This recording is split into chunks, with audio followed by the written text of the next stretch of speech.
Eh bien bonjour et bienvenue. Bienvenue, aujourd'hui nous vous proposons un voyage dans le temps et dans l'espace en vous proposant de comparer deux œuvres colossales.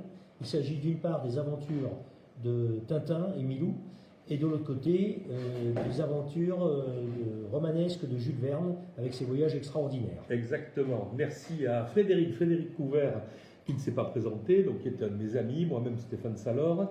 Donc on s'est pris il y a quelque temps, on va dire, un peu d'affection pour la comparaison possible entre ces deux œuvres, on va dire, universelles, connues de toutes et tous, et depuis maintenant bien longtemps, puisque Jules Verne commence à être très populaire en France dans les années 1870, et Hergé à peu près quand? Alors ce sont les années 30, puisque l'œuvre tintinesque s'étale de 1929 avec le premier Tintin au pays des Soviets jusqu'en 1983 au pays des Picaros. Alors, ces deux hommes ne se sont pas rencontrés, puisque l'un meurt en 1905 et l'autre naît en 1907. Mais en discutant avec Frédéric depuis quelques années, on s'est rendu compte quand même que certaines inspirations, certaines similitudes étaient quand même largement présentes au sein de ces œuvres. C'est pourquoi nous allons tenter de vous présenter les similitudes dans les scénarios entre les deux œuvres dans une première partie, et ensuite dans les personnages que nous retrouvons dans les deux œuvres. Tout à fait. On attaque ? Allez, on y va. Bon, n'hésitez pas, si vous avez des questions, si vous avez envie de nous dire quoi que ce soit, eh bien, vous nous écrivez sur le chat, et avec Frédéric, eh bien, on vous répondra évidemment en direct. Voilà, donc cette conférence est enregistrée, elle sera donc bien sûr ensuite tout à fait disponible par un lien qui en sera extrait. Et donc, si nous nous plongeons d'abord dans les sources de Tintin, puisque je suis tintinophile, j'ai lu beaucoup plus de livres sur Tintin que de livres de Tintin. Et nous avons une question qui est particulièrement intéressante, c'est est-ce que l'œuvre de Jules Verne a servi à Hergé pour inventer les aventures de Tintin? C'est cette question que nous allons essayer de résoudre ce soir. Alors apparemment non. À ce que dit Hergé, en tout cas. Exactement. Une réponse même un peu abrupte. Oui, à une question, alors Numa Sadoul, qui est un des biographes d'Hergé, lui avait posé une question très directe sur la source de Tintin. Il lui a demandé « Et Jules Verne ?» Réponse de Hergé « Néant ». Alors Hergé se contredit un petit peu, puisque dans la même biographie, Numa Sadoul lui demande pour le voyage sur la Lune, vous avez été un sacré précurseur, et Hergé répond, en fait de précurseur, il y a eu avant moi un certain Jules Verne. Vous voyez. Mais il dit aussi qu'il avait eu, je crois, 20 000 lieues sous les mers, et qu'il n'avait pas beaucoup aimé ce petit cadeau qui lui avait été fait. Alors, on peut avoir quand même du mal à le croire, parce que quand même, vous avez cette question du voyage sur la Lune, alors certes, qui fait partie des grands éléments de l'imaginaire, on va dire, occidental, depuis maintenant très très longtemps, exploité par Jules Verne. Au cœur de son œuvre, c'est vraiment de la Terre à la Lune, puis autour de la Lune, puisque ça sort en 2 tomes. C'est vraiment une des œuvres qui sera le plus populaire. Elle surprend énormément, puisque pour la première fois, un être humain écrit que grâce à la technique, on va pouvoir aller sur la Lune. Grâce à la technique. Alors, il y a de grosses différences quand même dans les deux œuvres. Jules Verne fait partir son boulet de la Terre, mais d'un endroit qui n'est pas loin du Cap Carnaveral, c'est-à-dire quand même de l'endroit d'où l'on envoie aujourd'hui une grosse partie des fusées, en tout cas du côté américain. Et puis de toute façon, l'aventure de la Terre à la Lune chez Jules Verne est une aventure américaine, clairement. Mais en même temps, il n'y a pas l'invention de la rétrofusée. Donc en réalité, on envoie un boulet, mais il ne revient pas, puisqu'on n'a pas de quoi techniquement le faire revenir sur Terre. Alors effectivement, les deux scénarios n'ont rien à voir, si l'on peut dire, puisque dans la mission lunaire de Tintin, la fusée, puisqu'il s'agit d'une fusée cette fois-ci, et non pas d'un obus habité, part depuis l'Europe, alors que tu l'as bien dit, cher Steph, dans l'œuvre vernienne, elle part déjà, et c'était bien vu, des États-Unis. qui était déjà le grand phare de l'humanité. Ouais. On va y revenir hein, sur l'amour, l'amour, ou en tout cas l'admiration de Jules Verne pour les Américains. Les Américains jouent un rôle très important dans l'œuvre de Jules Verne parce que pour Jules Verne, les Américains ont été activateurs, constructeurs de ce qu'aujourd'hui on va appeler les mégastructures. Les mégastructures, c'est les grands bateaux, c'est les plus grands ponts. Là, c'est effectivement l'aventure étrange d'aller sur la Lune. C'est aussi la surdimension militaire et économique qui apparaît très tôt chez Jules Verne. Mais la grande différence, c'est que chez Tintin, ils reviennent. Oui, et puis ils auront posé le pied sur la Lune, ce qui n'était pas le cas de l'équipage de Jules Verne. Tout à fait. Puisque la fusée a les moyens, et d'ailleurs c'est intéressant de voir que la fusée entière revient sur la Lune, ce qu'on fait aujourd'hui depuis peu. Les Américains eux-mêmes, dans l'émission Apollo, ne faisaient revenir qu'un tout petit morceau de la fusée. Alors il y a quand même un gros apport, hein, je dis ça pour ceux qui sont verniens et qui nous écoutent, c'est que effectivement Jules Verne, du coup, à la fin du premier tome de La Terre à la Lune, met son boulet en orbite de manière définitive autour de la Lune, puisque le boulet rentre dans l'attraction lunaire, n'atterrit pas sur la Lune, et risque de passer toutes les décennies qui suivent à continuer à tourner autour de la Lune. Et c'est bien un hasard, un météore, un tout petit météore, qui fait que, va taper la queue du boulet, de l'obus géant envoyé sur la Lune dans cette œuvre-là, et va le faire tourner sur lui-même et re-rentrer dans l'orbite planétaire et revenir sur Terre. Vous voyez, c'est quand même une invention qu'il fallait trouver. Mais il y a mieux, c'est que Jules Verne, dans ce roman, dit clairement que les visiteurs du tour de Lune qu'il nous décrit, hein, qui sont ses héros, ont vu clairement des traces de glace sur la Lune. Et ça, pendant très longtemps, on a pensé que Jules Verne rêvait, comme dans beaucoup de choses d'ailleurs, et il ne rêvait pas, puisqu'on a découvert des traces d'eau sur la Lune il y a seulement 15 ans. Donc c'est quand même intéressant de rappeler ça aussi. D'autant plus que Tintin veut faire la même découverte en 1954, quand la fusée lunaire a luni, il va retrouver effectivement des traces de glace sur la Lune, et ça c'est bien après Autour de la Lune, qui date de 1870, rappelons-le. Tout à fait, mais bien avant la conquête de la Lune pour la première fois. Donc ça veut dire quand même que là aussi les pressentiments de Jules Verne et de Hergé se sont quand même bien retrouvés. Alors une autre question aussi bien sûr dans cette œuvre fascinante, hein, qui est vraiment un des grands moments de l'œuvre de Jules Verne, c'est bien sûr l'origine de ce départ sur la Lune. Et dans son œuvre, on est après la guerre de sécession. On est à Baltimore au club des canonniers, c'est-à-dire en gros le Gun Club, qui doit vous rappeler autre chose aujourd'hui aux États-Unis. Et tous ces gens-là ont les armes rangées dans les placards, mais ne peuvent plus s'en servir puisque la guerre est finie. Et là, le président de ce Gun Club réunit toutes ses ouailles dans le hall de ce club extrêmement puissant sur le plan économique et leur dit voilà, la guerre est finie, maintenant c'est la paix, et moi je sais comment on veut utiliser notre intelligence collective, on veut l'utiliser en allant sur la Lune. Et là, c'est évidemment un hurrah généralisé. Mais plus que ça, si vous reprenez le discours de Kennedy sur la nouvelle frontière, donc je ne sais plus en quelle année, 63 je crois, ou 62, quelque chose comme ça, j'ai dit peut-être des bêtises, vous m'excuserez, 1960, il me semble, eh bien vous retrouvez à peu près les mots du président Barbicane à ce moment-là, c'est-à-dire comment nous passons d'un état de guerre généralisé à un état de paix, comment utiliser la science pour l'humanité et pour accroître ses découvertes. Et là, on voit quand même l'esprit positif de Jules Verne. En tout cas, à ce moment-là de son œuvre, on pourrait penser qu'il croit vraiment en la science, ce qui n'est pas forcément le cas. D'ailleurs, ils ne vont pas atterrir sur la Lune, et d'ailleurs, ils auront failli ne jamais en revenir, si ce n'est par un manifeste hasard. Oui, alors c'est le moment, puisque tu parles de la nouvelle frontière, de parler de la date du 21 octobre. Parce que quand on lit les aventures de Tintin, donc Objectif Lune, on voit une date qui apparaît discrètement, mais quand même, elle saute aux yeux quand on a le sens du détail.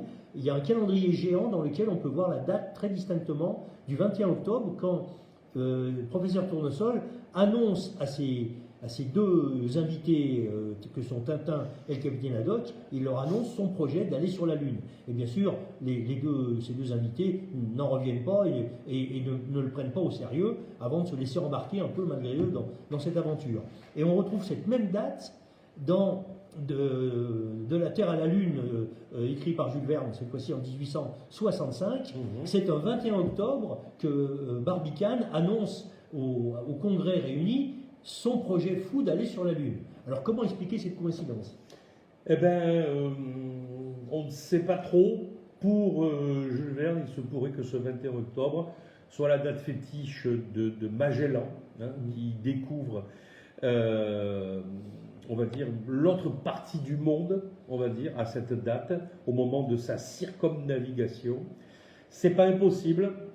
C'est-à-dire que Jules Verne avait l'habitude de travailler à tiroir, de prendre énormément de références, et il avait bien sûr une très grande admiration pour les grands explorateurs, mais plus encore que pour les explorateurs, pour les hommes de mer.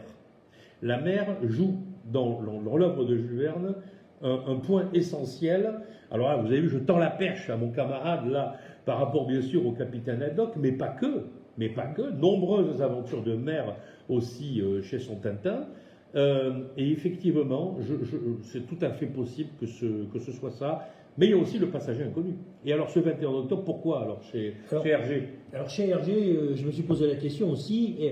Alors soit c'est un petit clin d'œil à l'aventure vernienne.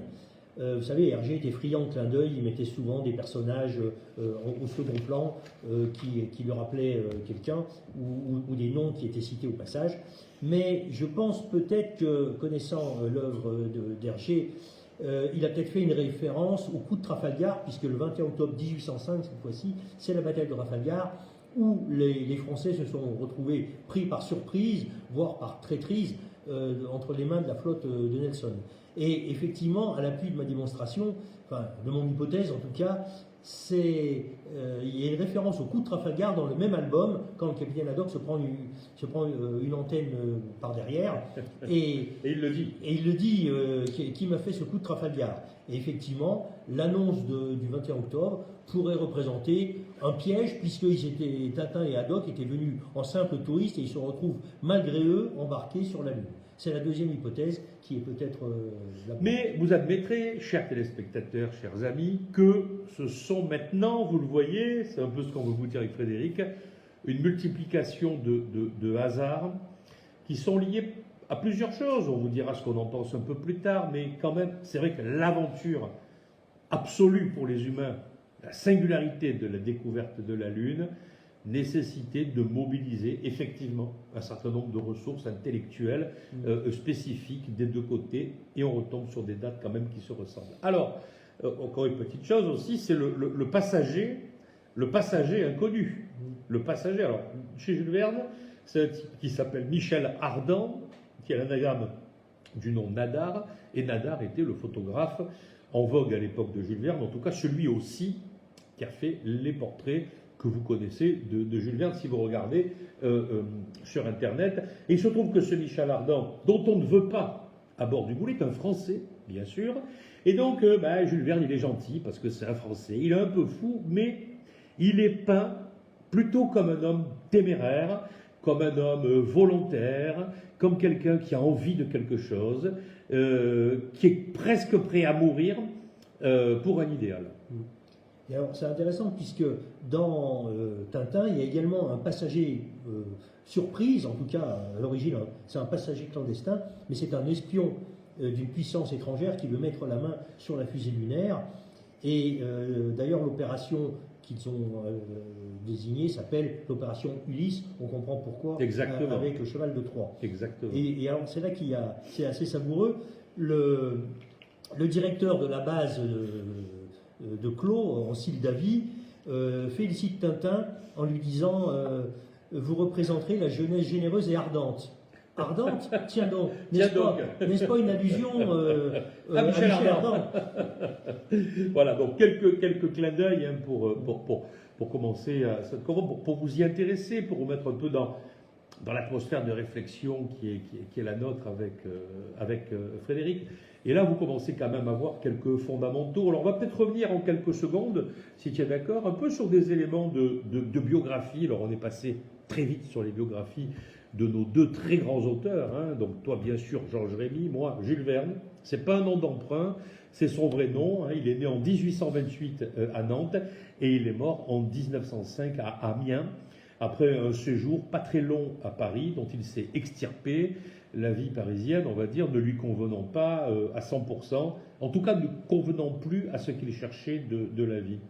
Alors, Jules Verne, né dans une famille de juristes, ne voudra pas succéder à son père notaire, le lui fait bien comprendre, mais cultive dès sa jeunesse, avec sa cousine, cette espèce d'esprit de fuite et d'aventure, qui les fera embarquer sur un petit bateau à l'âge de 8 ans qui s'appelle le Pourquoi pas, et qui les fera dériver le long des côtes nantaises au plus grand désespoir des parents. Bon, on les retrouve sains et saufs, certes, mais on voit déjà installer là deux choses, le bateau et l'aventure. Et la seule chose que possédera Jules Verne, en plus des maisons où il va habiter toute sa vie, ce sont des bateaux, les bateaux dits Saint-Michel, et quand il est obligé de se séparer en 1903 de son bateau Saint-Michel, puisque son éditeur fétiche Hetzel est mort, et que c'est Flammarion qui récupère les droits d'édition de Hetzel, et qu'avec Flammarion, Jules Verne ne s'entend pas très bien, eh bien évidemment, on commence à manquer un peu d'argent. Et ce sont le début des années très difficiles de Jules Verne qui l'amène à sa mort en 1905, avec en plus, malheureusement, le refus de l'Académie française de l'avoir intégré parmi les siens, et en plus avec un drame familial, son neveu lui tire dessus, donc il boite.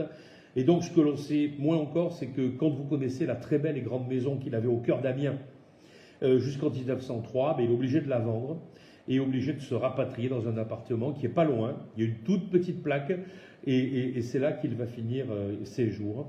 Alors, la vraie réconfort de ceux qui aiment, comme nous, Jules Verne, c'est qu'il y aura autant de monde aux obsèques de Jules Verne que de celles de Victor Hugo. 1 million de personnes dans les rues de Paris, semble-t-il, mais aucun officiel, aucun élu important de la République.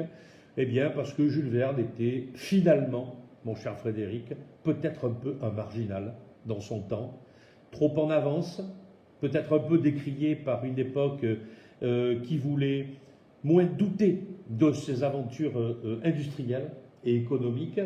Et Jules Verne, lui, qui en doutait pas mal, surtout à la fin de son œuvre, se retrouve finalement un peu contre la bien-pensance industrialiste de son temps.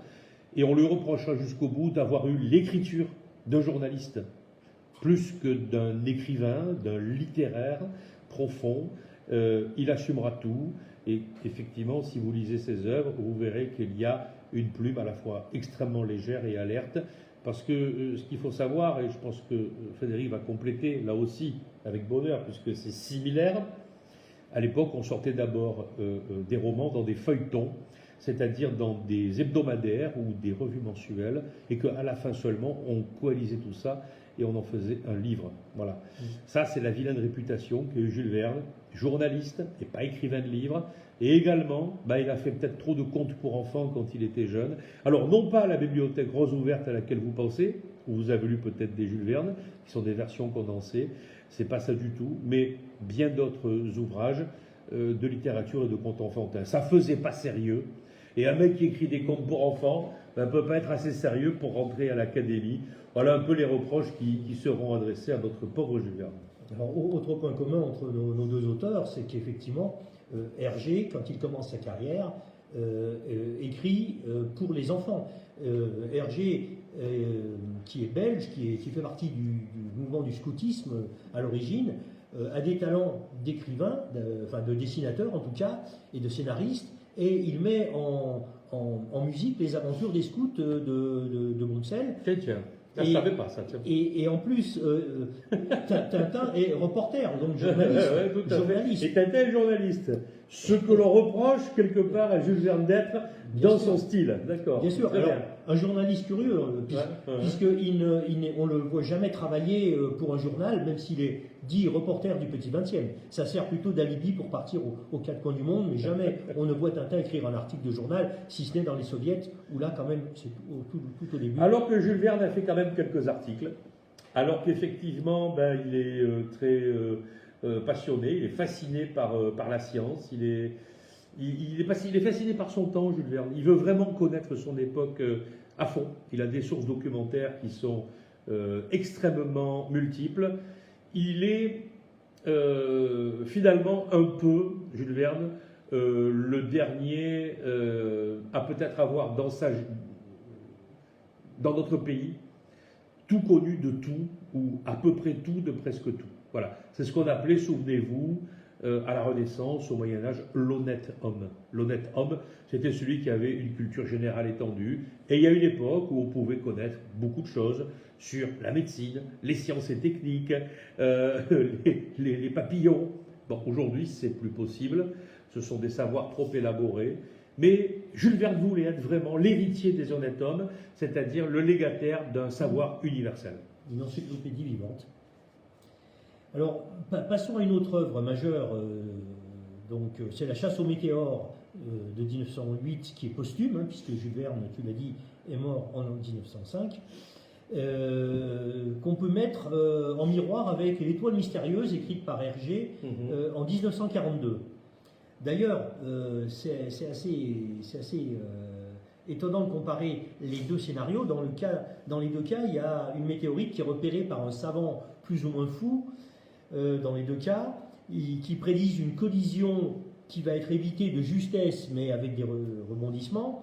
Dans les deux cas, on suspecte des métaux précieux, et donc la comète devient un enjeu de rivalité internationale, puisque il y aura dans les deux cas, les deux astronomes vont participer, ou en tout cas être inspirés des expéditions internationales pour remettre la main sur cet astéroïde. Sur ce butin. Alors, deux thèmes là aussi chers à Jules Verne. Le premier, c'est la soif de l'or. Voilà. La soif de l'or, c'est un thème que Jules Verne étudie beaucoup avec les migrants européens qui vont aux États-Unis et au Canada dans le Klondike pour chercher fortune, trouver de l'or, et dont la plupart meurent de froid.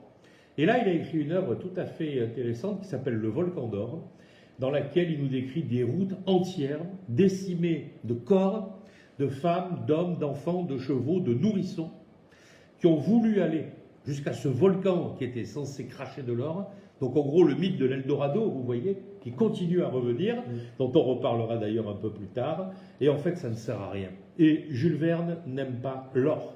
Et dans La chasse aux météores, c'est exactement pareil, ce sont des leurres sur lesquels l'humanité vient se casser le nez en permanence. Mais la deuxième chose qui est utilisée, c'est que ces météores, grosses météorites, dont on continue d'ailleurs à lire dans l'actualité de temps en temps, tiens, elle va frôler la Terre dans 10 ans, elle va passer pas loin de nous dans 50 ans, est-ce qu'elle ne va pas nous détruire?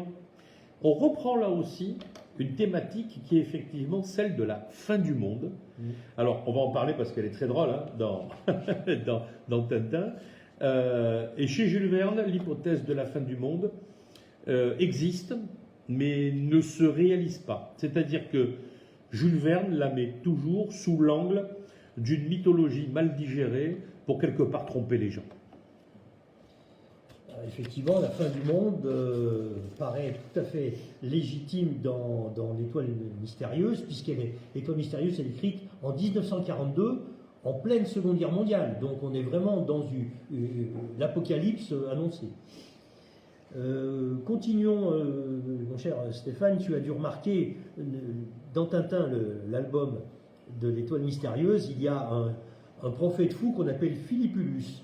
Ne serait peut-être pas un petit clin d'œil à Philippe Otto, qui était l'illustrateur des romans de Jules Verne. Oui, Philippe Otto a été un des illustrateurs des romans de Jules Verne. Alors pourquoi ça? Vous voyez, chers amis qui nous écoutez, Frédéric met le doigt sur un autre lien important dans le rapport entre l'œuvre de Jules Verne et celle de Hergé. C'est effectivement que Jules Verne adore les illustrations. Tous ses romans sont illustrés, et largement illustrés. Bon, vous en avez quelques-uns, hein, voilà, il y en a plein. Voilà, là, Mathias Sandorf, vous avez une illustration à peu près toutes les 12 pages. Ça fait beaucoup. Et à chaque fois, vous voyez, ce sont des travaux extrêmement précis de gravure. Alors là, c'est un certain Ménette qui signe ça, mais il y en a bien d'autres. Ça a été réillustré aussi. Des artistes contemporains se sont appropriés la réillustration des œuvres de Jules Verne. Mais vous le voyez, et Frédéric a raison d'en parler, Jules Verne est monstratif. Et alors pourquoi? Et c'est ça qui est intéressant. Parce que Jules Verne sent un truc extraordinaire, et on le voit dans un livre qui s'appelle Le Château des Carpates, que je vous conseille sérieusement. L'image commence à arriver. La photo commence à arriver. Le film n'est pas très loin d'arriver. Et Jules Verne sent que on n'est pas en train d'arriver dans le sensationnel. Parce que Jules Verne ne se serait pas permis. Même si ses romans sont pleins d'images fortes et très prégnantes, et comme notre Tintin. Ce sont des aventures extraordinaires dans les deux cas. Mais Jules Verne sent que le public va encore mieux et encore plus lire s'il y a des illustrations. Oui, donc c'est un petit peu l'invention de la BD qui va suivre et puis qui va faire la gloire d'Hergé quelques années plus tard. Tout à fait.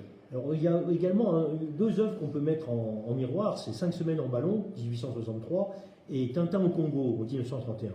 Outre le fait qu'il s'agit d'une aventure audacieuse en Afrique centrale, il y a une scène ou deux qui sont assez significatives. Moi j'adore la scène où Jules Verne fait sauver son héros en lançant une échelle depuis la montgolfière, et son héros, qui est poursuivi par une horde de tribus hostiles, s'agrippe à l'échelle et remonte vers son sauvetage ascensionnel.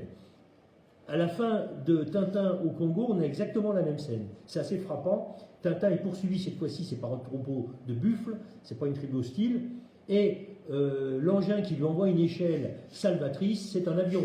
Mais la science a évolué depuis. L'avion a remplacé donc les engins gonflables. Mais c'est quand même assez intéressant de voir que dans les deux cas, les deux auteurs qui étaient fascinés par l'Afrique, hein, et l'Afrique, c'est un pays qui attire beaucoup de fantasmes. Il y avait des explorateurs, c'était encore une des dernières taches blanches sur le globe à découvrir. Et dans les deux cas, nos héros sont rattrapés par la modernité, qu'il s'agisse du ballon au temps de Jules Verne ou par l'avion chez Tintin. Absolument. Alors là, on ouvre un gros chapitre, mon cher Fred, c'est Jules Verne et l'esprit des conquêtes. Pourquoi? Parce que, bien sûr, il y a la terre, il y a l'air qui commence à arriver, il y a la mer pour naviguer, et il y a le fond des océans, et on va bien sûr y revenir et en parler. Et l'espace. Et l'espace. Et alors, on parle, au début de l'œuvre de Jules Verne, on parle d'aéronef. À la fin de l'œuvre de Jules Verne, on parlera d'avion, puisque Clément Ader utilise ce mot, je crois, pour la première fois en 1873, si ma mémoire est bonne. Je ne suis pas très sûr, mais le mot avion arrive. Jules Verne, lui, parle d'aéronef. Et l'aéronef, chez Jules Verne, que ce soit le ballon dirigeable, ou alors la machine volante effrayante de Robur le Conquérant, elle n'a pas une véritable utilité autre que pour l'explorateur. C'est ou l'explorateur, ou alors le rançonnage, le pillage, la menace comme Robur le Conquérant, la fuite comme Phileas Fogg dans Tour du Monde en 80 jours, ou alors le hasard. On fait des essais de ballons dans l'île mystérieuse et on devient naufragé de l'air. C'est le titre du premier chapitre de l'île mystérieuse, parce qu'un coup de vent vous pousse tout ça. Donc c'est pas forcément très fiable, mais ça existe. Et effectivement, Jules Verne sent que cela va prendre une place assez importante dans les déplacements contemporains. Tout à fait. Passons maintenant à l'Étoile du Sud versus les Bijoux de Castafiore, qui sont, on va dire, deux chefs-d'œuvre. chacun dans son style, mais C'est deux merveilles. vous allez voir qu'ils vont être tout à fait significatifs dans le sens qu'il y a un scénario qui se rejoint. Je plante le décor pour les bijoux de la Castafiore. Vous savez, ça se passe au château de Moulinsart, c'est un huis clos, alors que notre ami Tintin est plutôt habitué à aller tout au bout du monde, voire au-delà, puisqu'il va jusque sur la Lune. Mais dans ce cas-là, on a un huis clos qui permet de mener une enquête interne au château de Moulinsart. Et on va dire c'est la seule différence avec l'étoile du Sud, puisque l'étoile du Sud se passe en Afrique du Sud, avec un voyage pour essayer de retrouver le fameux diamant volé, puisque c'est ce point commun entre les deux œuvres, un diamant qui disparaît. On va soupçonner des étrangers, d'ailleurs, des étrangers à la petite communauté. En même temps, je vous le cherche. C'est un Cafre, donc un Africain qui est soupçonné dans l'étoile du Sud, alors que ce sont des gitans qui vont être soupçonnés dans le cas de Tintin. Et on s'aperçoit in fine que le coupable, voilà l'étoile du Sud. Ça veut dire c'est-à-dire que ceux qu'on accuse en premier sont issus de minorités ou de majorités d'ailleurs, comme évidemment les Cafres en Afrique du Sud, en tout cas des opprimés, c'est-à-dire de ceux qui subissent la violence, entre guillemets, de la domination, entre guillemets, blanche de cette époque. Les damnés de la terre, pourrait-on dire. Exactement. Et dans les deux cas, le coupable in fine qui va se révéler, c'est un oiseau. Une pie dans Tintin et une autruche. Et l'autruche. Ce qui est intéressant, c'est que l'autruche, vous voyez, elle est sur la couverture elle-même, donc on annonce dès le départ quel est le coupable, mais sans savoir. Mais l'Afrique du Sud, c'est le pays des autruches, donc le lecteur va devoir patienter. Alors, on peut aller plus loin dans Frédéric vous l'a dit, mes amis, ce sont deux œuvres monumentales, parce que avec les bijoux de la Castafiore, on est dans une espèce, Frédéric vous l'a dit, de huis clos étrange, entre la Irma, la camériste, qui dit, moi qui n'ai jamais emprunté une épingle à personne, et de l'autre côté, le pauvre serviteur du roman L'Étoile du Sud, qui évidemment, lui et sa tribu sont accusés par de nature très tristement. Et en fait, la résolution vient du fait que les animaux se moquent bien pas mal de la valeur des bijoux, que pour eux, ça brille, et que ça suffit pour leur plaire, que ce soit la pie ou alors l'autruche. Ce sont des animaux goulus, c'est-à-dire qui ont des capacités à voler, à absorber un certain nombre de choses tout à fait extraordinaires. Mais du coup, les deux vont être les redresseurs de tort. C'est-à-dire, plus que nos héros, ce sont finalement les animaux qui vont rendre leurs droits aux humains. C'est étrange, hein? C'est étrange, ça amène à poser la question du rapport aux animaux. Et à la vérité, du coup. Oui, bien sûr. Voilà. Mais le rapport aux animaux dans les deux œuvres est assez intéressant, puisqu'on verra que dans Tintin, il y a des animaux quasi humains. Déjà Milou, Milou qui est une vraie personne, qui est humanisé. Qui est humanisé complètement. D'ailleurs, voilà. C'est l'alter ego de Tintin, c'est la blancheur, la pureté que l'on peut bien imaginer. Et il y a d'autres. Il y a beaucoup d'animaux chez Jules Verne. Vous parlez de l'île mystérieuse, vous avez dans l'île mystérieuse à la fois un chien et un singe qui est tellement humanisé qu'il devient membre de la tribu qui est, je vous l'ai dit, échouée à cause du ballon dirigeable. Ils vont l'habiller, ils vont l'asseoir à table avec eux, celui-ci va faire la vaisselle, et malheureusement ce pauvre singe va mourir, et quand il meurt, eh bien, on lui fait des obsèques extrêmement bouleversantes. D'ailleurs, les pages qu'écrit Jules Verne sont très intéressantes. Qu'est-ce que ça veut dire? Parce qu'il faut réfléchir à ça. Vous savez, la conviction de Jules Verne, elle est très très claire depuis toujours. Jules Verne est en fait un écologue. Voilà. C'est un écologue, c'est-à-dire quelqu'un qui a l'amour de la planète et de toutes celles et ceux qui la peuplent, et qui a l'amour, on va dire, de notre terre. Et il veut que l'homme agisse avec justesse. Malgré l'immensité des richesses auxquelles le capitaine Nemo a accès, Nemo dira « Je ne prends de la mer que ce dont j'ai strictement besoin et rien de plus. Pas de rapine, pas d'excès. L'humain, dans le héros vernien, humain, positif et vernien, il est frugal. Il ne ponctionne pas la planète. Il ne cherche pas la rapine des richesses. Il vit de justesse, de justice et de travail et d'équité avec le reste du vivant, que ce soit les autres humains ou alors les animaux. Alors oui, on peut dire que là, il y a une magnifique similitude entre du coup Tintin et Jules Verne, et que l'apparition en contre-champ du règne animal dans les deux œuvres est quelque chose qui est un mouvement de civilisation très global. C'est ce qu'on appelle la naissance de l'étude de tous les biosystèmes, de la biosphère, etc. Et Jules Verne adore également, si vous lisez La Milieu sous les mers, c'est des pages un peu fastidieuses, la description du règne vivant de l'ensemble de ce qui nage ou de ce qui est sous les eaux. Et il reprend aussi des descriptions géologiques, voire archéologiques, très intenses dans d'autres ouvrages. Pourquoi ? Parce que c'est à son époque qu'on commence à découvrir toute la planète. Voilà. C'est pendant la vie de Jules Verne que les humains s'accaparent le monde, malheureusement, mais aussi le découvrent, mais aussi trouvent, avec les explorateurs qui y vont, l'ensemble des limites de notre planète. Dans les airs, un peu sous l'eau au début, sur Terre c'est fait, et ailleurs on vous en parlera après. Alors après avoir comparé ces scénarios, au travers de quelques exemples, nous avons peut-être remarqué des similitudes dans les personnages des deux œuvres. Par exemple, dans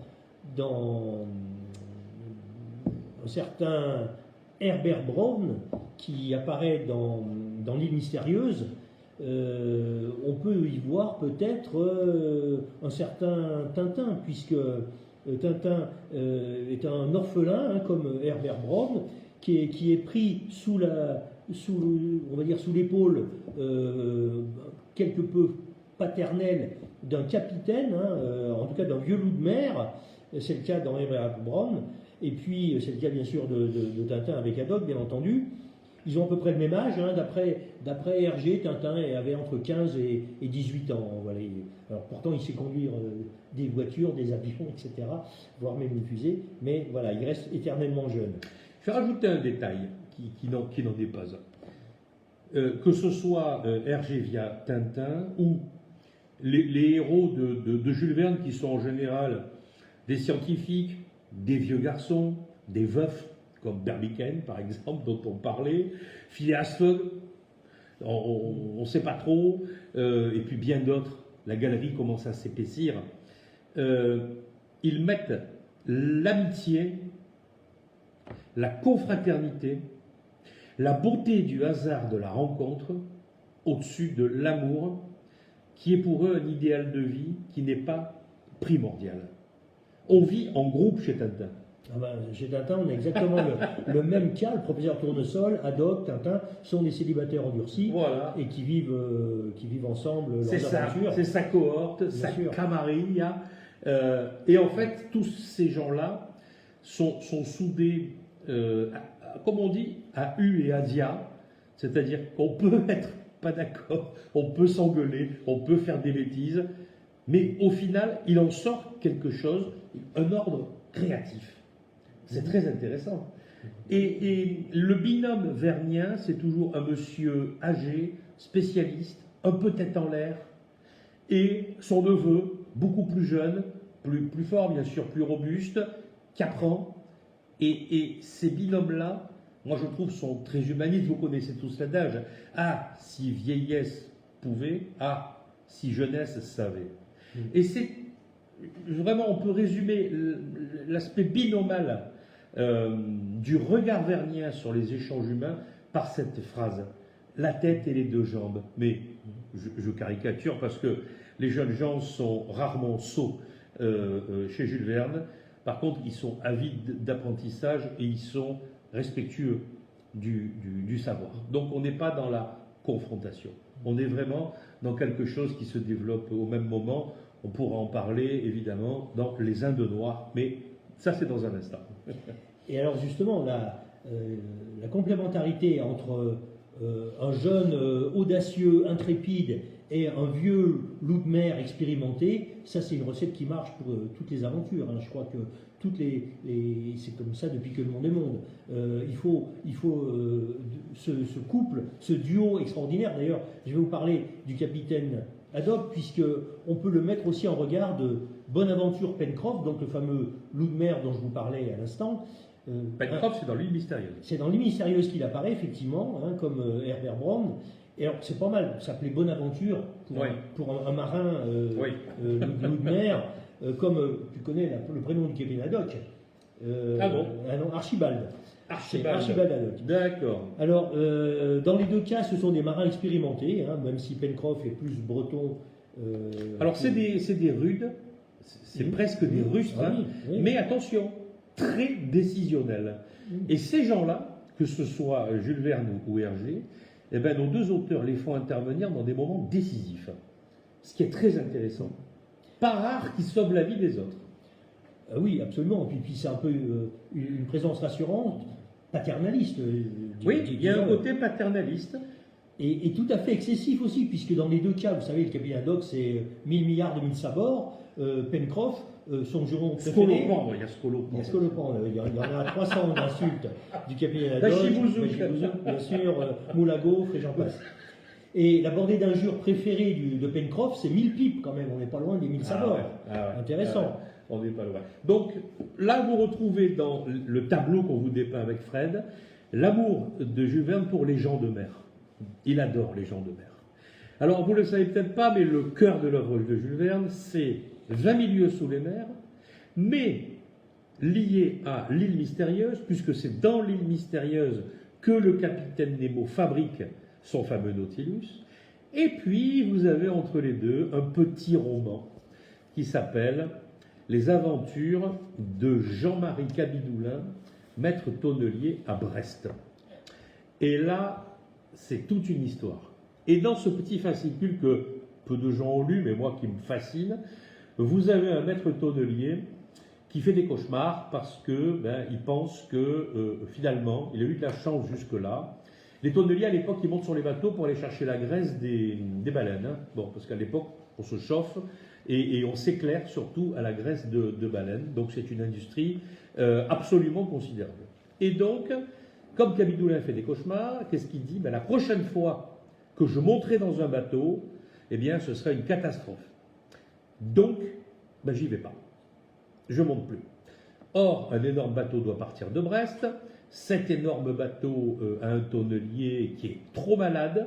Il n'y a qu'un tonnelier valide à Brest. C'est Jean-Marie Cabidoulin. On le prend de force et on le met dans le bateau. Et l'autre, pleure tout ce qu'il peut en disant « Mais on va tous mourir, vous allez voir et tout et tout. » Tais-toi, arrête avec tes bêtises, les superstitions c'est fini, il n'y a pas de serpent géant, il n'y a rien sous l'eau. Mais dans les propos de Cabidoulin, Jules Verne rend quand même hommage au monde marin qui a été animé, et qui est toujours un peu animé, chers amis, de grandes énigmes sous-marines, dans la mesure où je vous rappelle à toutes et tous que la profondeur des grandes abysses de notre planète n'a absolument pas été explorée par l'homme. Et que dès qu'on y fait descendre quelque chose pour regarder, on y découvre des vies étranges. Allez, je vous termine Jean-Marie Cabidoulin. Et là, effectivement, en plein milieu de leur parcours vers le cercle polaire, puisque c'est là que sont les baleines, dans le froid, c'est pour ça qu'elles font beaucoup de graisse, eh bien, le bateau s'arrête net, comme s'il était perché sur un rocher. Sauf qu'à cet endroit-là, il n'y a pas de rocher.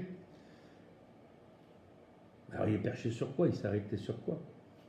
Et là, eh bien, on envoie des plongeurs, on regarde en dessous dans ces eaux glacées, et là, les plongeurs remontent en disant « Capitaine, nous sommes empalés sur un immense pic métallique. » Et quand vous lisez le roman, en fait, c'est un moment où le Nautilus doit refaire surface très vite, sans chercher à voir s'il y a un obstacle au-dessus, et vient se planter dans le bateau de Cabidoulin. Mais sauf que comme il doit chercher de l'air, il ne peut pas garder ce bateau piqué sur son pic de fer, et donc il va aller éclater ce bateau sur les premiers bancs du cercle polaire pour s'en débarrasser. Et là, on comprend mieux, bien sûr, si on lit Les 20 milieux sous les mers. Camille Doulin dit, ben vous voyez, j'avais raison, c'est une catastrophe. Alors du coup, tout le monde se tait en disant, bon, effectivement, il n'y a ni mort ni blessé. Ils sont récupérés, mon cher Fred, tiens-toi bien, par un bateau anglais. Jamais allemand, hein. Un bateau anglais. Bon. Et effectivement, c'est des aventures qu'on recolle si on lit ce que je vous dis être vraiment le cœur de l'œuvre. Voilà. D'accord, étonnante aventure. Ah ouais. Alors, il y a un troisième membre de mon trio de tête dans Tintin, c'est le professeur Tournesol. Est-ce qu'on peut voir un ancêtre dans le professeur Jacques Paganel, qui apparaît, lui, dans Les Enfants du Capitaine Grant, une œuvre de Jules Verne de 1868, assez originale, mais très épaisse. Elle fait 1000 pages, pas loin. C'est probablement le roman le plus géographique. Pardon, je t'ai coupé. Oui, mais c'est effectivement, c'est en tout cas une œuvre quand même intéressante, puisqu'on va retrouver d'ailleurs la scène du condor qui enlève un enfant dans l'œuvre de Jules Verne, qu'on retrouvera dans Tintin, vous savez, quand il va au temple du soleil. Là, c'est Milou, tel l'enfant qui est enlevé par le condor. Voilà. Alors, ce professeur, ces deux professeurs ont des points communs. Ils sont des savants, étourdis en plus, distraits. Il y en a même... c'est le moins qu'on puisse dire. Oui, Jacques Paganel se trompe même de bateau, puisqu'il veut aller vers les Indes, et puis il se retrouve embarqué vers l'Amérique. Comme Tournesol, d'ailleurs, qui est passager clandestin dans le trésor de Rackham le Rouge, dans lequel il rencontre nos deux héros. Et puis, alors... par contre, là, je dois admettre qu'on atteint une autre explication, puisque d'après Hergé lui-même, il s'était inspiré du professeur Picard, qui a réellement existé, et qui était un savant suisse, c'est l'inventeur du bathyscaphe. Alors, pourquoi étourdi? En fait, on dit ça, mais parce que c'est drôle, que Paganel fait rire chez Jules Verne. C'est un géographe, mais c'est un peu un historien. C'est aussi un bon botaniste. C'est un peu un morceau de Jules Verne qui apparaît dans cette volonté de connaître tout le monde du vivant dont je vous parlais tout à l'heure. Mais en fait, c'est des gens qui ne sont pas étourdis, c'est des gens qui sont absorbés dans leur esprit par autre chose. C'est des gens qui sont absorbés par leur recherche, par leur réflexion. Paganel reprend des fois des réflexions qui ont 20 ans en arrière. Il les réactualise. C'est très étrange parce que là, Jules Verne donne vivance à des personnages tout à fait hors normes et hors du temps, qu'on appelle aujourd'hui un professeur Tournesol, un professeur Nimbus.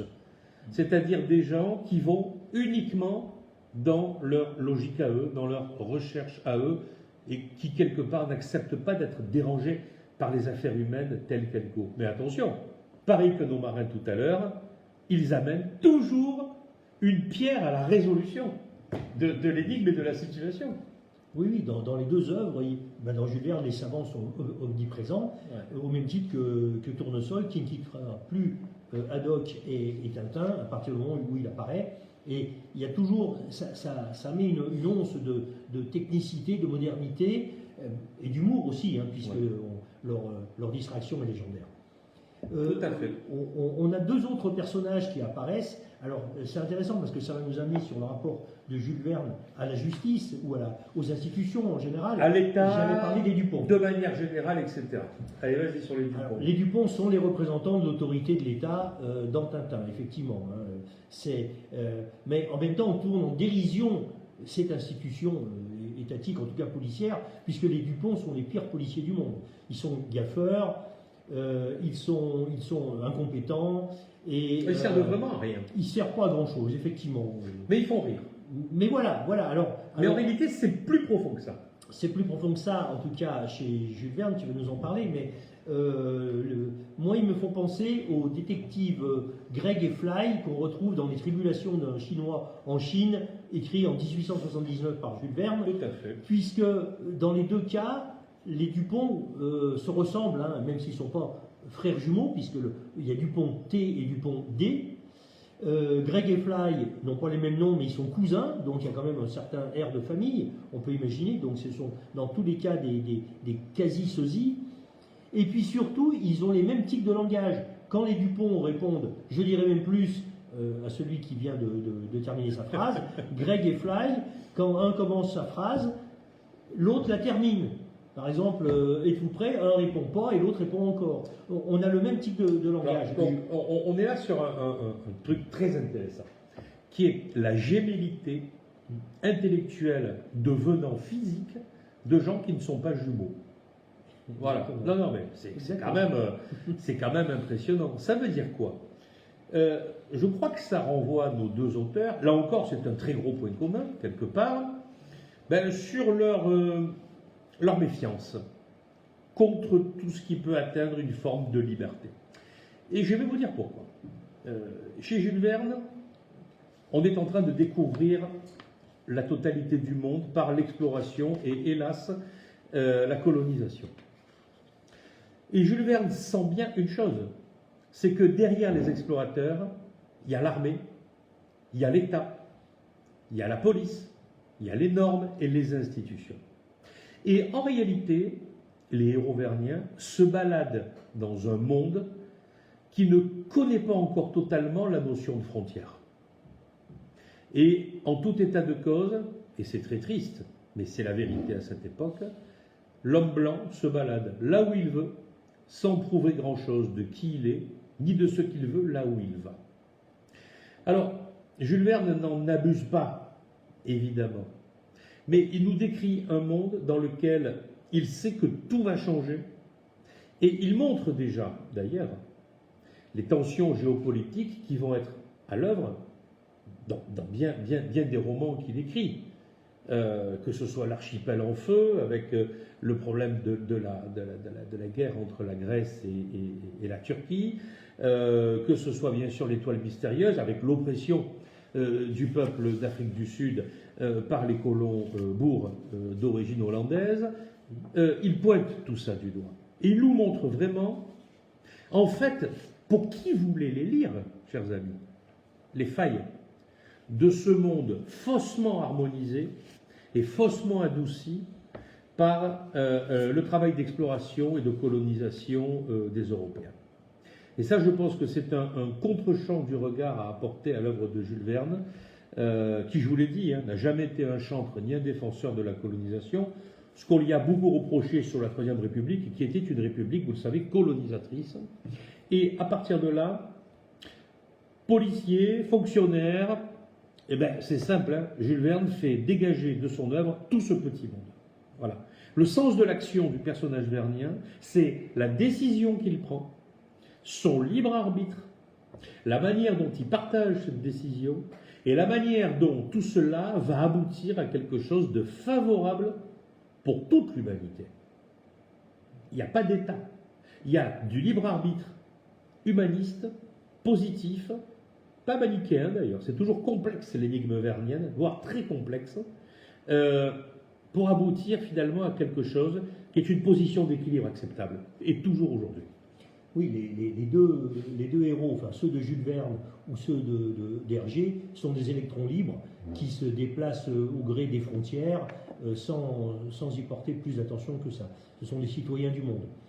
Alors, tu parlais à un justement... moment où ce statut commence à disparaître, tout autant dans l'œuvre de Jules Verne que dans celle de Tintin. C'est ça qui est impressionnant. Exact. C'est comme s'ils avaient un statut spécial, qui les protégeait de quelque chose, et qui les faisait planer un peu comme des consciences planétaires, exactement, au-dessus des lois et au-dessus des normes qui sont en train de s'installer partout, et notamment de normes assez écrasantes. Alors tu parlais des tensions géopolitiques qui sont omniprésentes dans les deux œuvres. Alors c'est le moment de parler du professeur Otto Schulz, parce que là, pour le coup, on a un personnage qui apparaît de manière identique dans les deux œuvres. Tu vois venir, on va parler des 500 millions d'Abegum en 1879, que l'on peut rapprocher de l'étoile mystérieuse de Hergé en 1942, puisqu'on a le même nom et le même prénom, la même nationalité, puisque bien sûr Otto Schulz est un professeur allemand de l'université d'Iéna dans les deux œuvres. C'est quand même extraordinaire. Comment expliquer cette comparaison nous faire le coup du hasard tous les deux, vous voyez, ça commence à être un peu gros. Bon, il y a de moins en moins de hasard, mais de hasard au sens central et fort du terme. Il y a par contre d'autres choses dont on va vous parler. Là, la toile de fond, si vous voulez, dans cette œuvre considérable qui s'appelle Les 500 millions de l'abbé Gomme, c'est bien sûr la fracture psychologique des Français face à la défaite, face aux Allemands, pardon, lors de la guerre de 1870,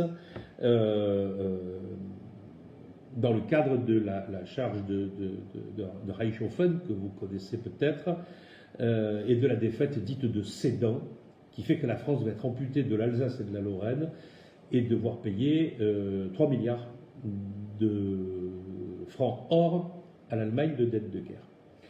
Ça assombrit beaucoup la psychologie de toute la population à l'époque. On ne va pas revenir sur ça, on ne va pas analyser ça plus que ça, mais oui, il y a un esprit de revanche qui s'installe, que ce soit dans une œuvre sur laquelle je vais revenir, les 500 millions, mais aussi une autre œuvre qui s'appelle Face au drapeau.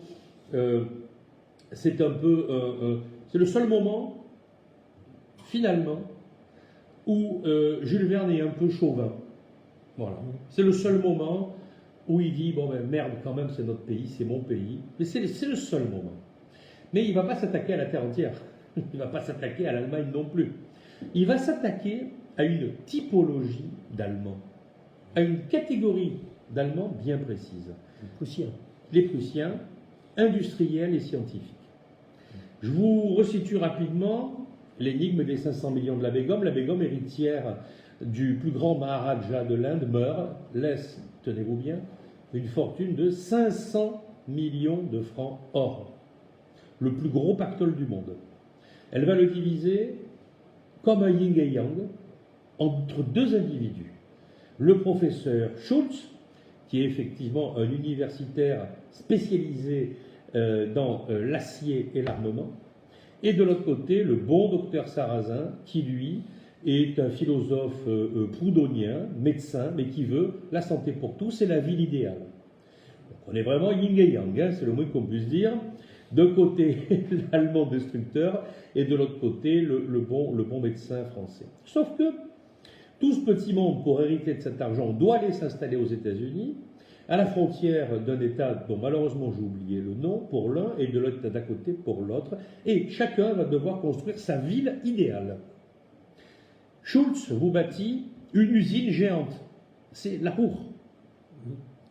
Cheminée, bruit, ouvriers aux cadences infernales, et de l'autre côté, à 10 km, Sarrazin, avec ses petites maisons pour tous, sa salle de bain pour tout le monde, son eau courante, une bonne dose de vie collective pour l'apprentissage des enfants, veiller les uns sur les autres, la solidarité. Bon, sauf que, évidemment, la volonté de Sarrazin n'est pas d'aller tuer Schultz, ni de détruire Stahlstadt, donc la cité qu'il a créée, mais celle de Schultz est bien sûr d'éradiquer Sarrazin, dont, comment vous dire, Jules Verne l'écrit très bien, il ne supporte pas le fait qu'elle puisse exister. Parce que la cité idéale de Sarrazin représente pour Schultz tout ce qu'il vomit, tout ce qu'il déteste, la liberté d'appréciation, de conscience, le respect des individus les uns avec les autres, indépendamment de ce que l'on est. Et donc il veut les raser. Et donc en fait, le roman s'achève dans un grand désordre.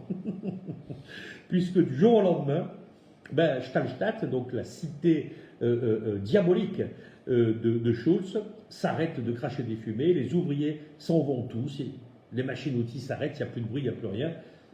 Et donc évidemment les Français se demandent s'il n'y a pas un coup de Trafalgar, pour reprendre ton expression de tout à l'heure.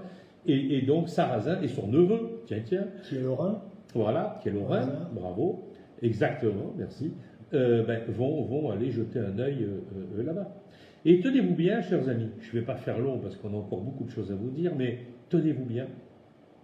Eh bien, on va retrouver Schultz dans son bunker, 50 mètres sous terre, pétri dans un nuage d'azote liquide devenu de la glace, comme dans le film Hibernatus, que vous avez peut-être vu.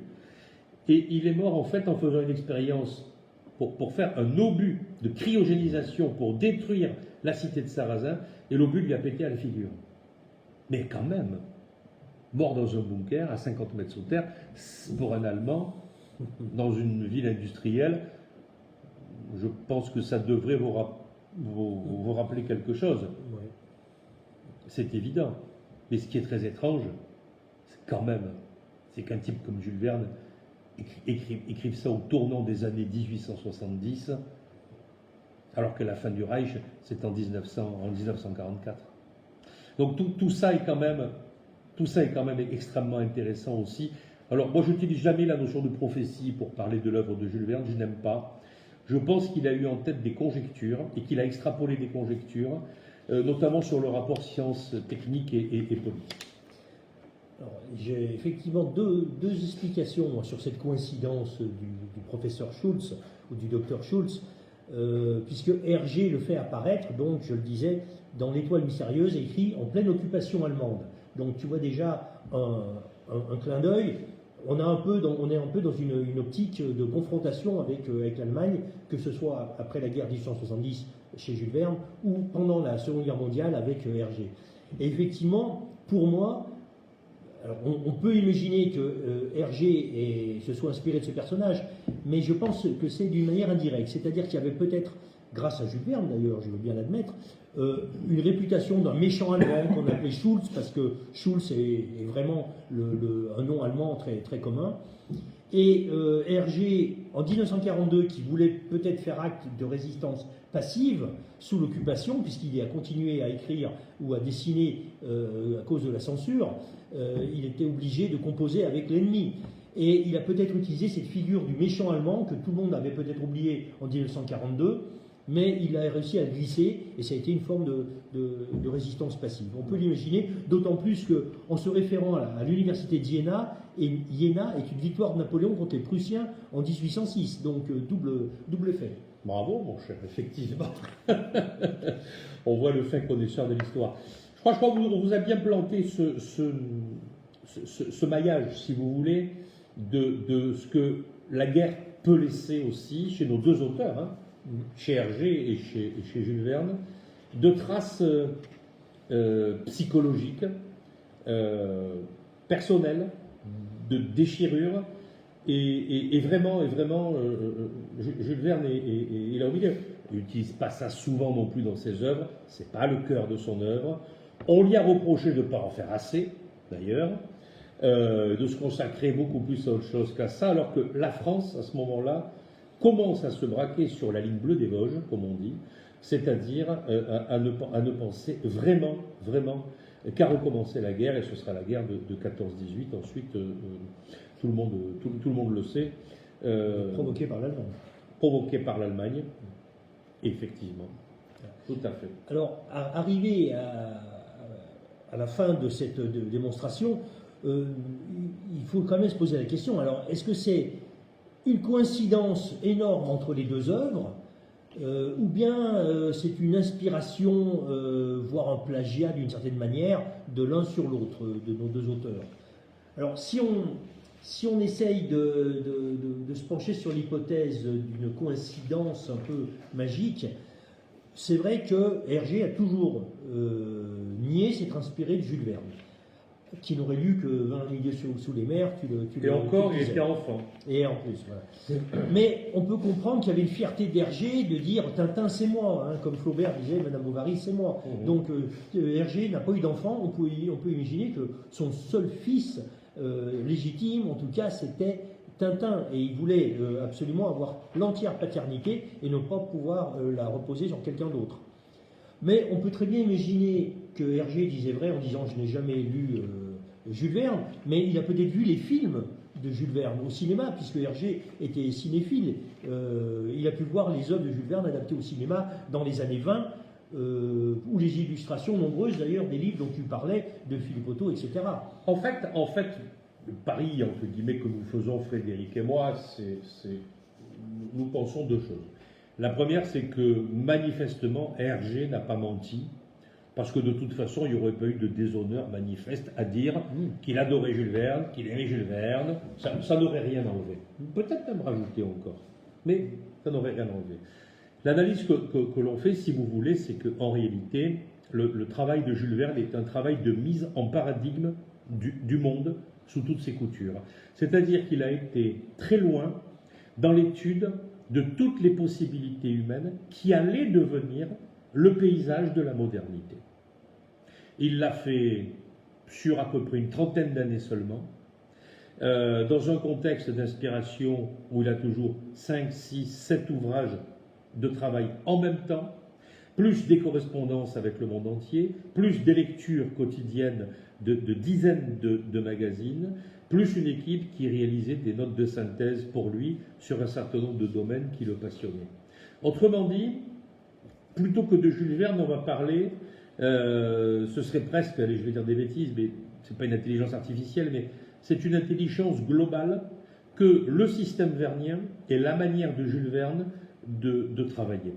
Et à partir de là, quand vous produisez ce genre d'œuvre complète, cohérente, qui concerne toute la planète, votre travail acquiert un rayonnement considérable et il va se faufiler partout. Pas que dans vos livres, dans tous les gens qui vous ont lu, dans tous les gens que vous avez inspirés, ça part dans tous les coins et ça part dans tous les sens. Donc effectivement, le système, le monde vernien a intégré assez fortement l'imaginaire personnel, affectif, culturel, de tout ce que vous voulez, d'ici et d'ailleurs, pour avoir par ricochet concerné, bien sûr, la pensée créative de Hergé.